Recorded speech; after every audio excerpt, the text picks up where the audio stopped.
Come in. Welcome. I'm E.G. Marshall. Of all the promises a man or woman can make, I can think of no two more solemn and morally binding.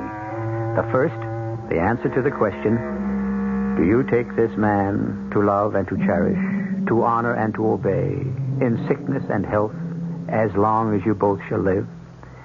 And the other, the Hippocratic Oath. This phrase in particular, whatsoever house I enter, there will I go for the benefit of the sick, refraining from all wrongdoing or corruption, and especially from any act of seduction. Our mystery drama, The Edge of the Scalpel, was written especially for the Mystery Theater by Ian Martin and stars Terry Keane and Gordon Gould. It is sponsored in part by Buick Motor Division and Anheuser-Busch Incorporated, brewers of Budweiser. I'll be back shortly with Act One. Somebody still cares about quality. To the Budweiser people, that's a lot more than just words. It's a commitment to continue brewing Budweiser the way it's always been brewed. With care, with pride, without compromise. And it's a promise to everyone who enjoys great beer that there's one thing they'll always be able to count on. That one-of-a-kind, Beechwood-aged Budweiser taste. A taste that speaks for itself, loud and clear. Hear it talking? And when you say Bud, you say you care enough to only want the king of beer. When you say Budweiser, you said it all. Anheuser-Busch, St. Louis. Hey, Mom, what's for dinner? Hey, Mom, what you got? ShopRite's answer to what's for dinner this week is center-cut beef rib steak, just $1.39 a pound. Fresh ground chuck, 89 cents a pound. Fresh Snow White mushrooms, only 89 cents a pound. For a quick and delicious meal, try Farmland and Craze, frozen assorted varieties, a 2-pound package for 89 cents. Save on Fleischmann's margarine, 1-pound package, only 59 cents. Golden ripe bananas, 19 cents a pound. Don't miss these and other great values at your nearby ShopRite supermarket. Remember, ShopRite. She loves the family. She wants the best. She does all that she can do. She lets ShopRite do the rest. Hey, Ma, what's for dinner? ShopRite has the answer. Now this word from WPIX-TV. I grew up in New York City. I was born and raised here. You're listening to Pat Harper, anchorwoman on the Channel 11 10 o'clock news. As a New Yorker, living again in New York, is that New York is a composition of many small towns. We walk down into Chinatown, or we go down into Little Italy, or we walk anywhere in New York City. Maybe I'm prejudiced because I'm a New Yorker. Let's face it, any given day we live is not just terrible terminal things. We're sitting here That's Joe Harper, anchor man on the Channel 11 10 o'clock news. Have to get more balance into the news. A lot of good things happen. I think we ought to be screaming to the high heavens about how great this city is in a lot of respects. I think it's one of the few news shows that allows you to walk away from it feeling pretty good. Joe Harper and Pat Harper, anchorman and anchorwoman, on the Channel 11 news at 10 o'clock.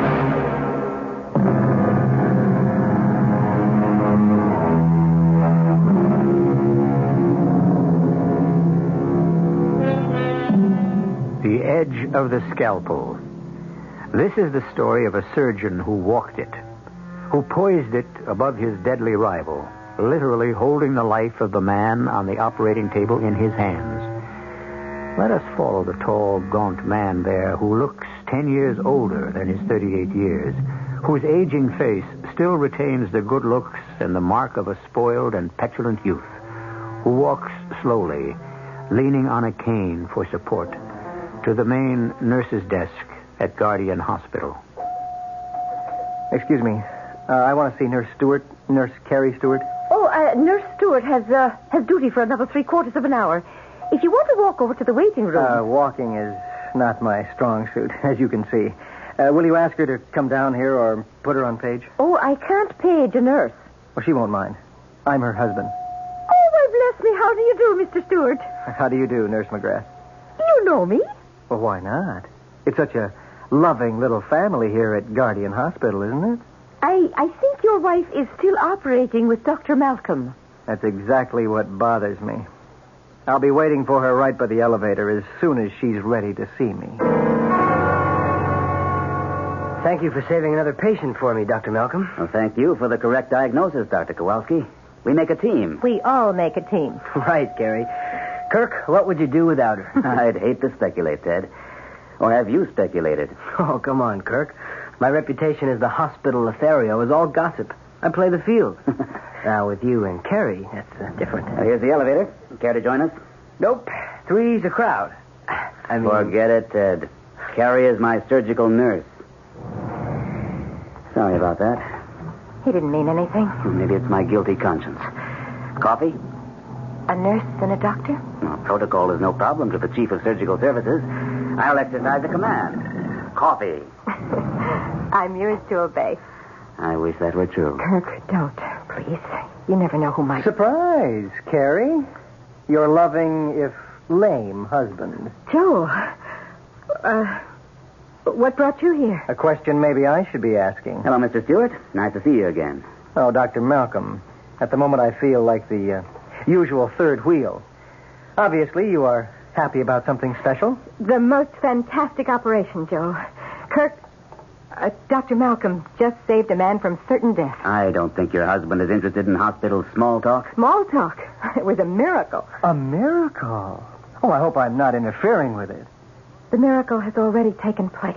I was just asking your wife to my office to have a cup of coffee. Won't you join us? I'm afraid I can't. Unless it's for some special consultation. No. Perhaps I could be allowed to steal my wife away. You can scarcely steal what is your own, Mr. Stewart. If you'll excuse me. Certainly. Did you have to go out of your way to be rude? Was I? Oh, I didn't notice. But could I sit down for a moment? Of course you can. You shouldn't be on your feet this much anyway. What brought you out here? Loneliness. Sick of looking at nothing but four walls. So I took a bus and ended up downtown feeding the pigeons. Well, it's a nice thing to do, but not to the point of exhaustion. I feel they're my kin. They walk as clumsily as I do. Only they have wings to spread and fly. Joel, why do you fight the operation that could help you? Dr. Malcolm tried to explain. I'd like to forget Kirk Malcolm. And he'd be the last person I'd be likely to tell I'm scared out of my skull of an operation. Carrie, drive me home. I can't. I'm still on duty. Well, can't you beg off? No way. We're shorthanded. Back in the same old circle. Everyone has a duty but me. You have one. Go back to work. You know there's always room in advertising for your talent. Joe, please, I should be back on the operating floor. Why did you come here? Not to spy on you, Carrie. Whatever you think. Just that my legs gave out.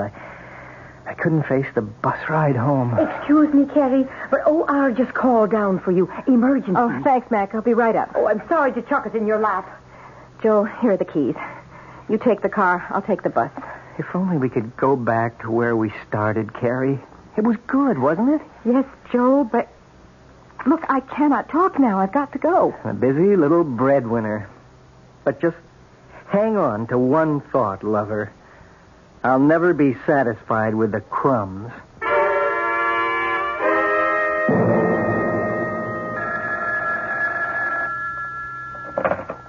Yeah? It's Carrie, Joel. I won't be able to make it home for dinner. Can you manage? Oh, my greatest talent. I manage to manage. Somehow. Where are you spending the evening? With one of your doctor buddies? It's an emergency operation to try to save a young boy's leg. Oh, how noble. Will the great God, Malcolm, perform another miracle? I don't know. None of us knows. Which is exactly why you'll never get me near an operating room. They never know. None of them does. This way, at least I have two legs. Not very serviceable, but there, in an emergency. I may be very late. Don't wait up for me. Don't try to protect my feelings. I ended being less than A whole man a long time ago. You should be very proud of what you did for that boy, Kirk. If it works. In the long run, we can all be proud, Ted. Such modesty. Don't you love him for it, Carrie?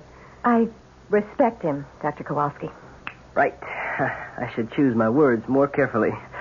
Well, I'm off. I have an angel waiting for me in the wings. Oh, my goodness. What is it? The time. I gave Joel the car. I've got to dash if I'm to catch the last bus. No need. I'll drop you off. If you want me to. All right.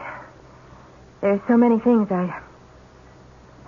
I'll meet you at the doctor's entrance in 10 minutes.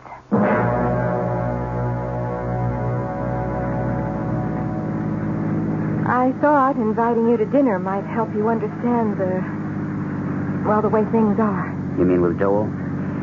What can you do with a man who refuses to take advantage of what surgery might do for him? Convince him that it can. He's scared, Kirk. He needs to find somebody he can place all his trust and faith in. I'm scarcely the man for that. Oh, you almost managed to convince him last night. Is that the only reason I was invited? You know it was. Oh, Carrie, darling. Kirk. I'll lay it right on the line, Carrie. He's afraid he wouldn't be able to hang on to you if you knew he didn't need you anymore.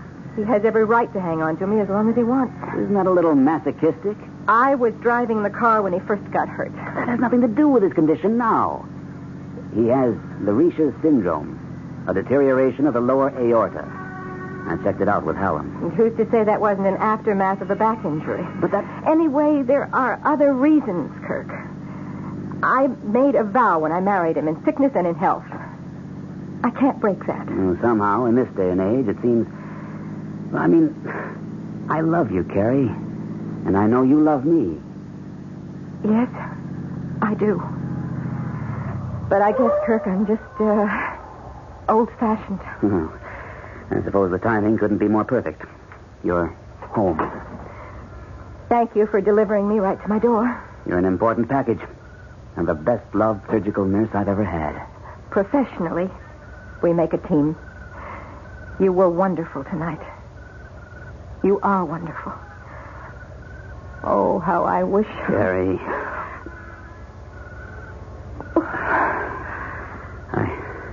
I apologize for that. You should. It has no future.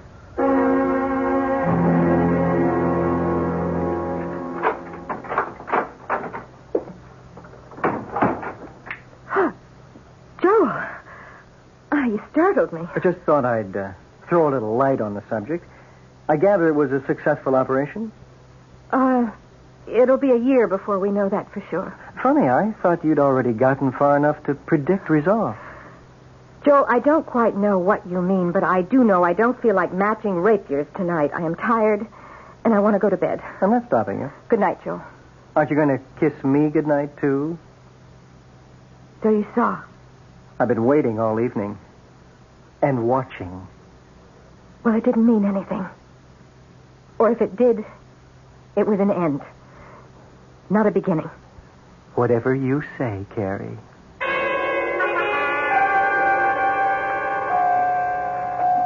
Morning, Nurse McGrath. Any problems? Oh, there's nothing I can't handle, Dr. Malcolm. How's the little boy? Well, so far, he's holding his own. Oh, and we have an identity for him now, I understand. Well, his name is Fenton. Tim. His parents are waiting in your office. All right. There's some reporters waiting to see you, too. Why not? You're famous. Morning, Max. Morning, Dad. Good morning, Dr. Kowalski. And indeed, you are, Dr. Malcolm. Oh, you must be very proud of what you accomplished last night. Well, it balances out. Oh, Mac, has Nurse Stewart checked in yet? No, she called in earlier to say she'd be delayed. Her husband isn't feeling well. Oh? Anything serious? No, she didn't say. Any message we can give her? Well, no, it's a personal matter. I'll be in my office with Tim's parents.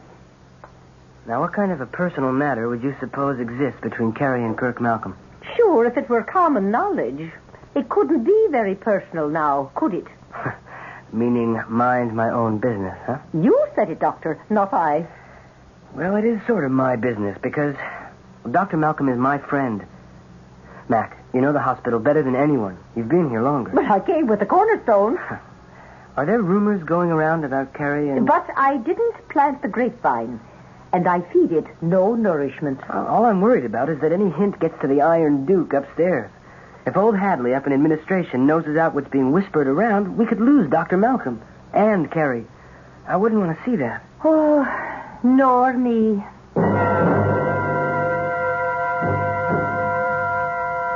I stayed home because I'm your wife, Joe. Not by choice. Not because you love, but out of duty. I didn't say that. You didn't have to. Maybe because it isn't true. What? You might be a little ashamed after last night. I told you that's a closed chapter. I doubt it. Why don't you admit you'd give anything to be rid of me? What good am I? I can't support you. I can't even make love to you. I'm a husband in name only. If I had any guts, I'd walk out of your life. Only I'm not very good at walking either. That's something that could be fixed. How? Under your surgical boyfriend's scalpel? No, thank you. I wouldn't give him the chance to dispose of me so easily. That's a terrible thing to say. And a terrible thing the two of you are doing to me. I may be no damn good, but you're my wife. And that's what you're going to stay till... Joe? Oh, Joe, what is it? Pain. The pain. Joe. Again. Maybe you'll get your wish after all. But you hear this, Gary? You get me my own doctor, or I'll haunt you the rest of my life.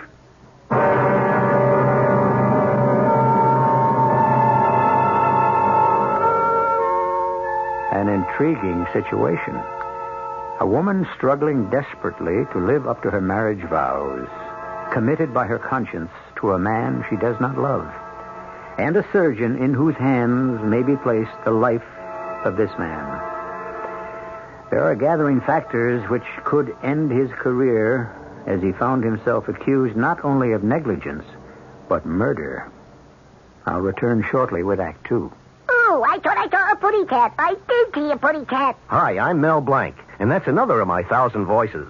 And that's why they asked me to tell you about lemon mint Listerine lozenges. Because when your throat is hot and dry from a cold, they make it feel cool and soothed. And Listerine's anesthetic medicine helps give fast, temporary relief from minor sore throat pain. Lemon mint Listerine lozenges. No matter how many voices you've got, you've only got one throat. So you get Listerine lozenges, folks. Use only as directed. Here's Ralph Flinger, better known as Mr. I Know Where They Are. Ralph, whatever became of Edwin Lowdy, the inventor of the bridge lamp? Oh, yes. Well, he's well up in his 90s now, but he still works every day taking chain-link fences apart. A listener would like to know whatever became of a young daredevil named Warner Bromley, who flew a Zeppelin upside down. Yes. He once tried to fly a Zeppelin upside down through the framework of the Eiffel Tower. What's he doing now? He inflates weather balloons for the government. All right, Mr. I Know Where They Are. How about Stuffy Hodgson, Calvin Hoogovan, Jimmy Schwab, Fred Falvey, and Mary Backstage? Oh, they're all to be found in the pages of the new Bob and Ray book, Right If You Get Work, along with Wally Ballou, Tippy the Wonder Dog, and many more fascinating characters. That's Right If You Get Work, the best of Bob and Ray, at your bookstore now. Incidentally, Edwin Lowdy claimed he invented the bridge lamp, but he didn't. Well, he's in his 90s now. I don't see any point in reopening that controversy. In the Bahamas, we got an island here for you. 700 islands, we got an island here for you. Everyone is different, we got an island here for you. Whatever your pleasure, we got an island here for you. Welcome to the Bahamas, the country of 700 islands. I'm Captain Henry Pyfrom of Bahamas Air, the Bahamas' own airline, and I'd be pleased to show you our islands. I can fly you to colonial-style Nassau Paradise Island, or to swinging Freeport Bucaya, to Eleuthera, where the pineapples grow, or to Bimini, where the fishing is fantastic. Every one of our Bahama islands is a whole different experience. You choose your favorites, and I'll fly you there. Here in the Bahamas, we got an island here for you. 700 islands, we got an island here for you. Flights leave every day for the Bahamas, the country of 700 islands. Shouldn't you be on one of them? See your travel agent or call toll-free 800-327-0787. Bahamas Tourist Office.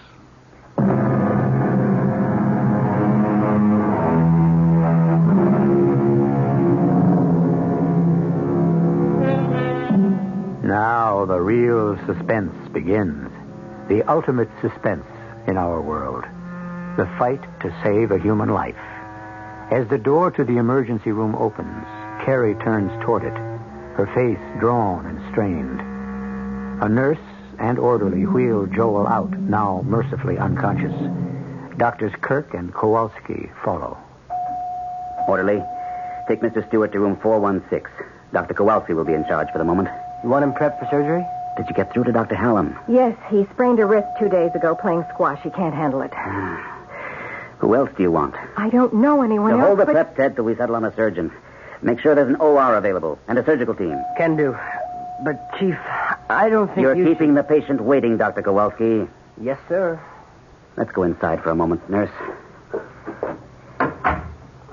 Better sit down, Carrie. Been a rough morning for you. You don't know how rough. You'll never forgive me. I'll never forgive myself. Well, it's hardly your fault he had this attack. Isn't it? After last night? He saw us, you know. Oh. I'm sorry about that. Yes, so am I. I can't help thinking I'm responsible. Maybe we'd better stick to fact. Medical fact. Have there been any other acute attacks like this? No, just chronic leg cramps. Nothing like this. You can guess what it might be, can't you? A thrombosis? Probably. Or an aneurysm. An arteriogram would show that. Does it matter? Either means an operation. Yes, it's indicated. However, if it is a clot, he might pass it. But the trouble with a Lariche syndrome is how much it has narrowed the whole Y junction of the terminal aorta and the iliac arteries. It could cut off the blood supply to his legs? Mm-hmm.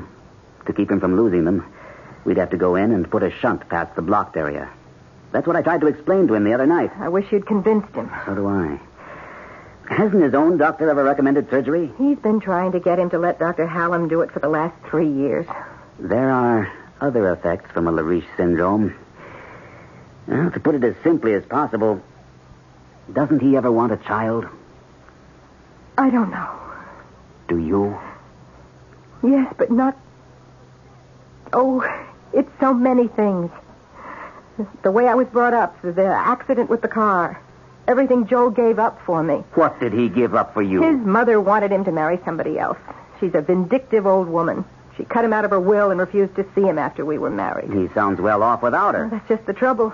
He was very well off with her. I didn't know that when we were married, that most of his income was an allowance from her.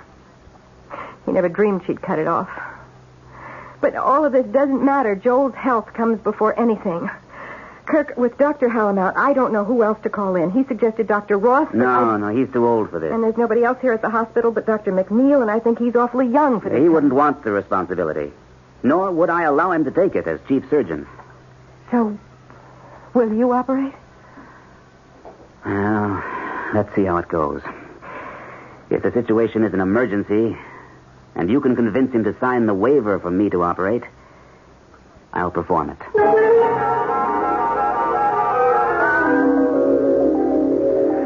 What do you want? I'm sorry if I woke you, Mr. Stewart. Every 2 seconds someone does. The worst is over. We've taken all the necessary tests. What's the verdict? I'll let Dr. Malcolm answer that. Dr. Malcolm? Oh, yes. I am acquainted with him, and he's acquainted with my wife. So am I. I'm Dr. Kowalski, by the way. I've heard of you. Your wife's most ardent admirer. Nice try, Doctor. Not the most ardent, though. She's quite a woman. Pretty common opinion around you doctors, I gather. One you share. Oh, I do. I also share another one that seems quite prevalent. What's that? That she's much too wonderful a woman to be wasted on a helpless invalid. Isn't that what her colleagues say? I've never heard anyone say it. As to your being a helpless invalid, that isn't accurate. In a sense, what happened to you this morning may turn out to be your lucky break. In what sense? Well, you could have gone along for years with a chronic circulatory condition. Now that it's acute, something has to be done about it. An operation? That's up to Dr. Malcolm. Oh, no, my friend. It is not. Only over my dead body. How's the patient, Dr. Kowalski? Just fair, Dr. Malcolm. Forgive me, Carrie. That's all right. I want to know. Okay, this is right to the roots. There's advanced claudication in the lower extremities. I'd say immediate operative procedure is indicated. Does my husband agree? I didn't tell him directly. I said that was up to The surgeon. Well, then let's settle it right now. Why don't you have a talk with him first, Carrie? All right. But you do feel it's an emergency, Dr. Kowalski. I know damn well it is. Then I'll prepare him. Thanks. Who is going to operate, sir? I am. If Mr. Stewart agrees, Mrs. Stewart has asked me to.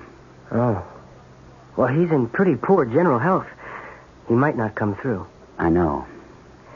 But if he isn't operated on, he could lose one or both of his legs. Or his life. Look, why stick your neck out?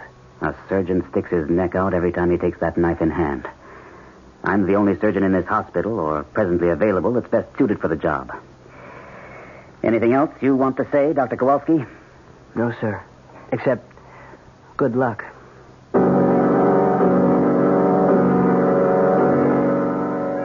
What will they do, Carrie? Stop the pain, or can they really put me all the way back to what I was before? There's every chance they can. You sound pleased at the prospect. Why wouldn't I be? Joel, I want to see you healthy and complete. So you can walk out on me at last? You should know me better than that. Okay. Okay, you win. But first, if I agree to an operation, do you promise never to leave me? I promise. Then let's get Dr. Hallam and get this over with. Hallam? Well, isn't he the surgeon? He sprained his wrist. He's not available. Well, then who else? The finest surgeon you could want right here in this hospital. Malcolm? Yes. You think I'd let him touch me? The man who wants you every bit as much in the world as I want you? Joe, where a surgeon is concerned, there are no emotions involved. But where love is concerned, there is nothing else.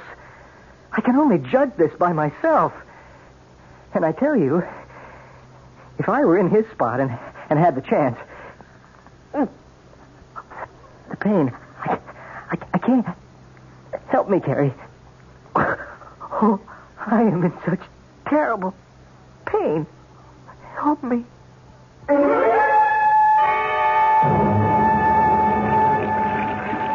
Dr. Malcolm, you sure we should go through with this?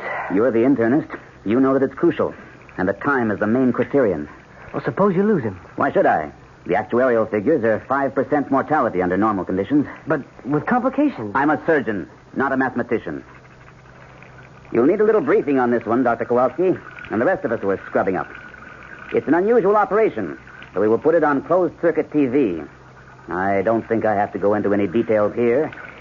We'll wait for the operating theater.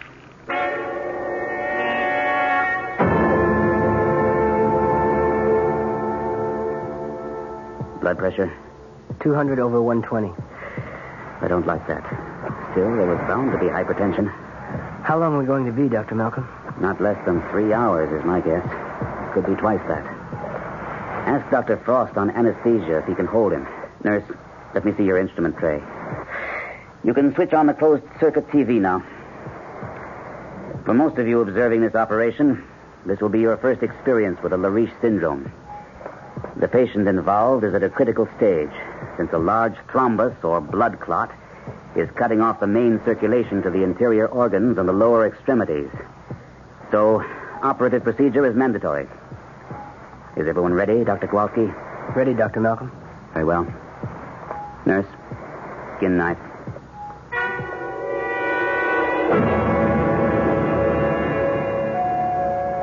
Nurse, I am Mrs. Choate Stewart. My son is being You? Hello, Mother Stewart.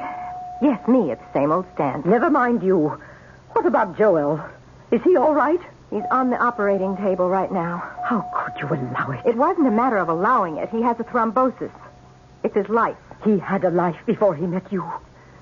Who is the surgeon, may I ask? Dr. Hallam? Dr. Hallam had an injury. He wasn't able to operate. Well, didn't he suggest a replacement? Yes, but... But what? Mother Stewart, please... Look, come with me to the nurse's lounge just down the hall. I'd like you to see just what it is that's involved. I am less interested in that than in who is handling things. I thought you didn't care about us anymore. Substantially correct. I don't care about you. But when my only son is at death's door, I feel I had to return to make sure he was getting the best of care. How did you know about Joel? He called me to say he was in excruciating pain and was being taken to the hospital. He was afraid for his life. What does that mean? Exactly what it says. Who is operating? And now that the superimposed thrombus has been removed, we can see the poor condition of the Dr. Malcolm on the TV. Intima. The best surgeon available to save Joe. But the one person my son called me and begged me to save him from. This patient has been unable to walk any more than short distance. You kill him. Oh, that's ridiculous. Other effects will have been... Dr. Malcolm will do everything to save his life. Organs, including possible... Did Joel sign an agreement to have Dr. Malcolm operate? To return the patient to normal life... Who did? Will not be enough to close... I did. You. He's in the best of hands. Well, we'll see about that. Mother Stewart, I wish you would... Quiet. An aneurysm. Oh, something's happening on the television. Ready to pop. We'll ligate above it. Stand by with suction. We've run into a complication. A break in the intima, or the inner wall of the artery, is letting blood under pressure into the media. If this should rupture the outside wall, the patient could be lost. What do you plan to do, Doctor? I've heard and seen all I need. Well, that's Now I'll tell you what Joel told me. That he was afraid that somehow you and Dr. Malcolm were going to maneuver him under Dr. Malcolm's knife. He couldn't be in better hands. That is a matter of opinion. I'm going to try to put him back on his I feet. just want to warn you, Carrie's husband. that if anything happens to my boy, I'll have no interest in a civil case. It will be criminal all the way. John Doe. And I will name Dr. Malcolm, who has broken up your marriage for premeditated murder. And you as accessory, both before and after the fact.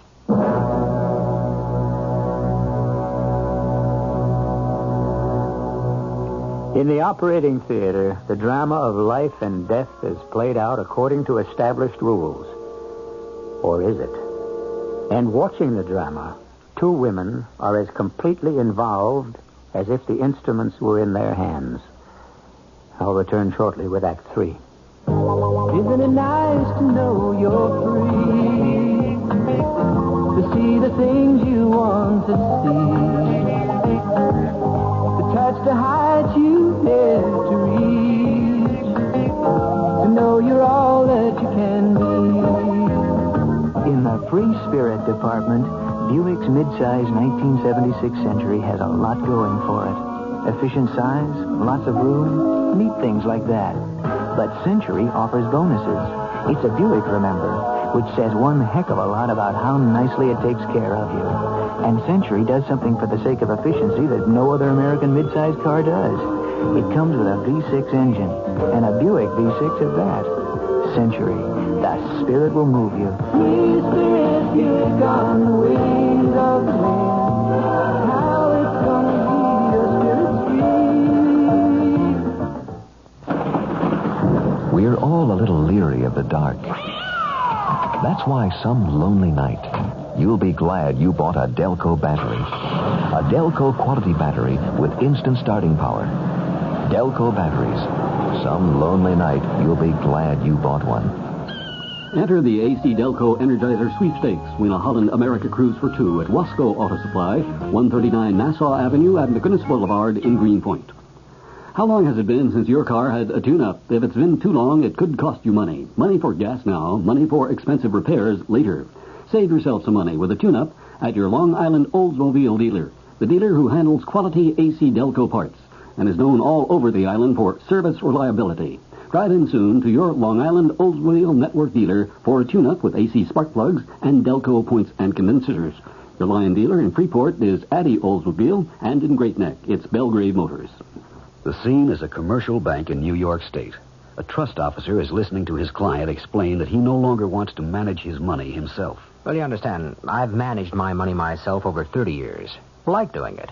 But now, well, we'll be traveling a lot. I can't be worrying about dividends on the golf course. Is there some way... There's a trust. Oh, not part of a will. Well, I've already arranged. No, not part of a will. A living trust or an investment management program. I see. You don't mean one of those in trust for joint savings accounts, do you?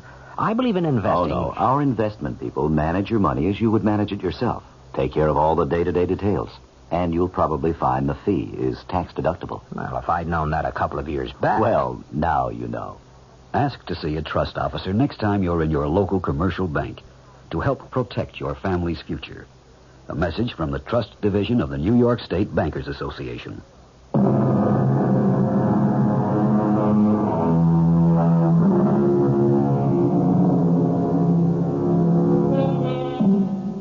A high point of drama. Suspense piled upon suspense. Conflict on conflict. Watching on closed-circuit TV are the wife of the patient, whose life rests in the hands of the surgeon, and with her, the patient's mother, to whose biased, bitter, horrified mind her son appears to be helpless. I want it stopped. You can't do that. This is Joel's chance to become a whole man again. Or a dead one. I want it stopped. There is no way we can now. Now be quiet and listen. After consultation, we have decided to continue with the operation. The object now is to bypass the degenerated arteries by means of artificial ones.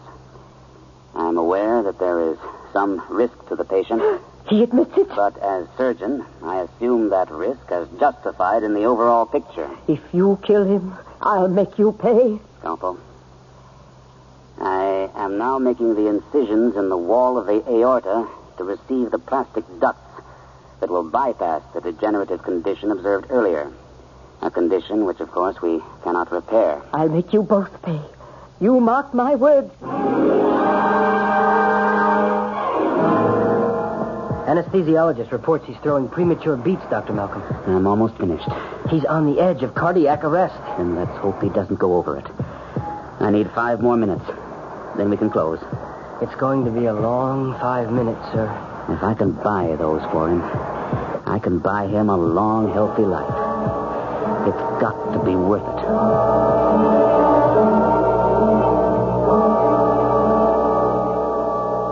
How much longer do I have to wait here till someone tells me whether my son is alive or not? Mother Stewart, you know he's alive. You saw on the monitor and heard the end of the operation. He looked more dead than alive after all that. Joel came through it. He lived. And he's going to be everything he ever was before. Then why isn't someone down here to tell us so? Because it takes a few minutes for the surgeons to clean up. The first moment he can, I'm sure Dr. Malcolm will be down to give his report. Kirk? Nurses call doctors by their first names. So Joel was correct. Yes, I'm sure he'll be down to report. To you. Not to me. He doesn't even know I'm here. He should be here any moment. Oh, I don't want to talk to him. I don't want to even be near him. Not the man who planned to break up my son's marriage. You were the one who was against Joel marrying me. I should think you'd have been glad to have any excuse for something to break it up. Oh, is that what you have in mind? You think I'd permit a little snip like you to walk out on my son? I have no intention of walking out. As long as Joel wants me, I'm his. If I know Joel, he'd never allow you to make a fool of him. It must have made you pretty desperate to attempt anything like this. Sorry I took so long. I'd have phoned, but I thought you'd rather hear the news in person. I'd like to hear it, too. I happen to be his mother. This is Dr. Kowalski. Since I have been sitting here for hours watching him on that TV screen, I'm quite aware of that. And of other things. You were against the latter half of this operation, Dr. Kubelski, or whatever the name is, correct? Against? Mother Stewart, Dr. Kowalski was only expressing an opinion as an internist when he was asked. I don't recall his being asked. Am I to understand my son is still alive? Of course. He came through very well. There's every hope for him. Every hope for what? I don't quite understand. His life? Naturally. And beyond that? It's not up to me to make predictions, especially till he comes out from under the anesthetic. And who's in charge of that? Dr. Malcolm. He's in the recovery room with a battery of nurses and doctors. I want to see Joel. Oh, well, that wouldn't do any good for several hours yet. Either to you or to him. Very well. I shall wait here. I want to be the first to see him. By hospital procedure, it would be his wife. His wife and I can straighten that out between us. I just want to be sure I am notified at the first moment.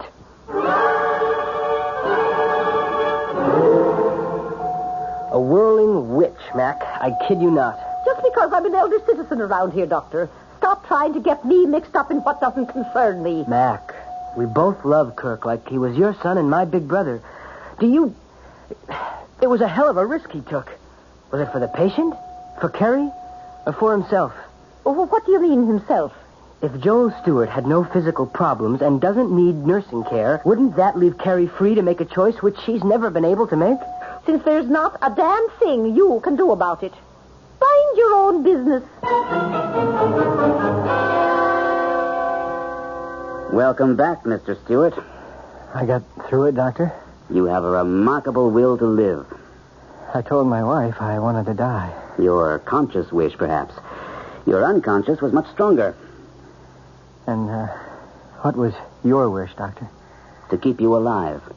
It's my practice, when I can. Even when you're in love with the patient's wife? I won't answer that. Would you like to seek your wife? I suppose so. I'll bring her in. Oh, Dr. Malcolm? Yes? I suppose I should thank you. It's not necessary. I really shouldn't. You'd have done all three of us a favor if you'd made sure I didn't survive.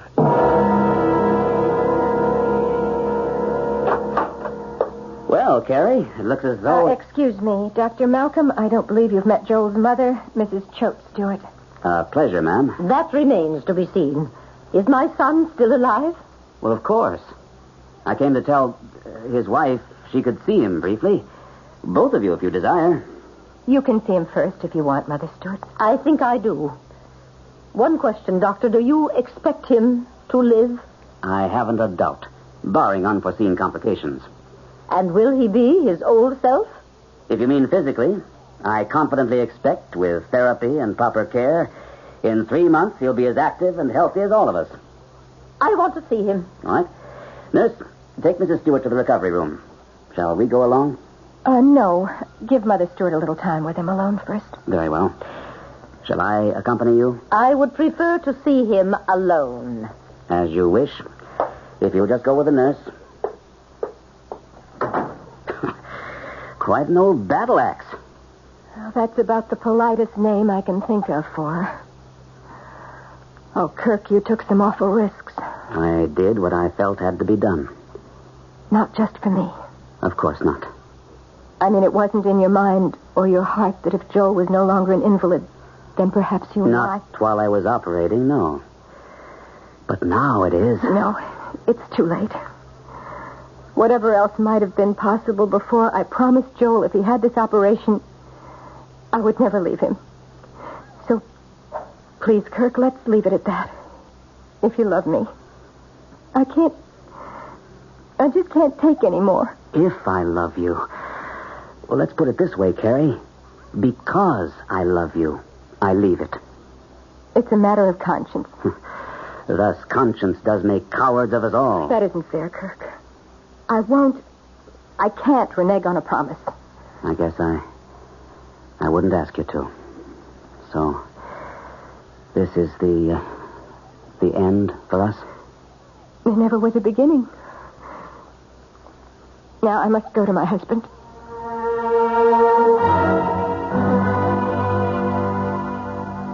Please don't pretend, Carrie. I'm not pretending. You can hardly wait to start nursing me again, Does that mean I still have a wife? Yes. For better or worse, in sickness and in health? For always? Would you promise? I promise. You had your chance, Carrie, you and your surgeon. You should have lost me. What did you save me for?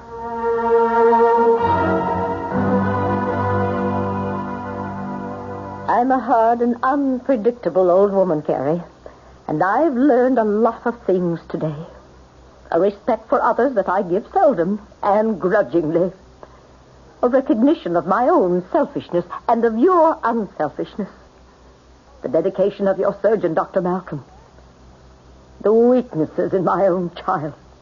Some of which he inherited from me. Mother Stewart, Let me finish.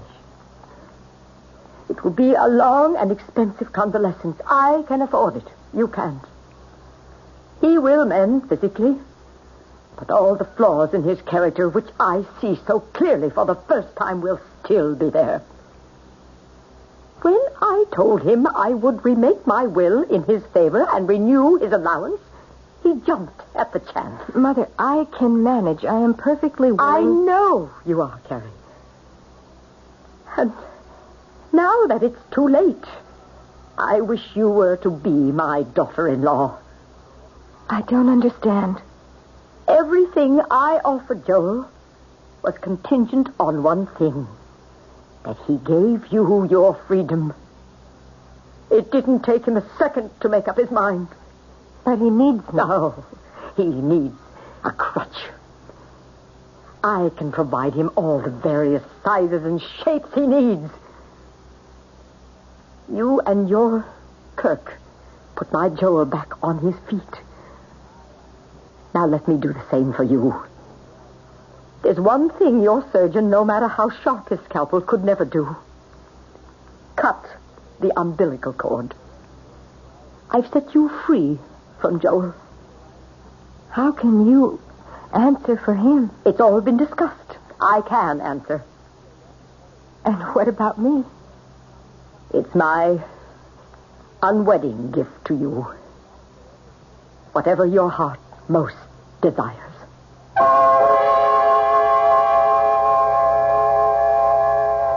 It was a quiet wedding 6 months later for Dr. Kirk Malcolm and the former Mrs. Joel Stewart.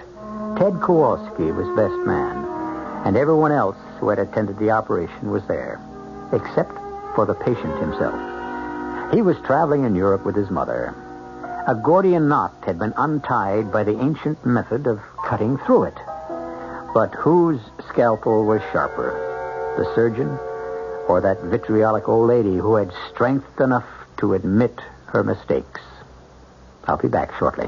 I want that sinus medicine. Headache tablet? No, the sinus medicine that relieves headache and congestion, internal sinus pressure, and postnasal drip. You mean sign-off? Exactly. Compare sign-off tablets with anything you've ever taken for sinus.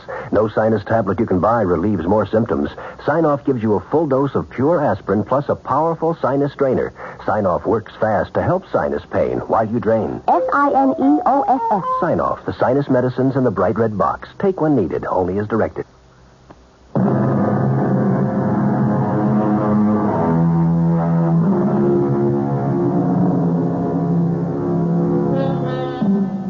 One last quote from the Hippocratic aphorisms, which seems fitting to close this case history. Life is short and art is long. The crisis is fleeting. Experiment risky.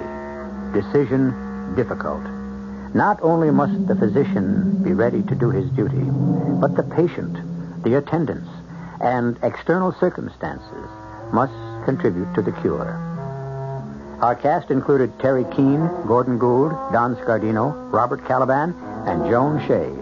The entire production was under the direction of Hyman Brown. Radio Mystery Theater was sponsored in part by Listerine lozenges and Sign-Off, the sinus medicines.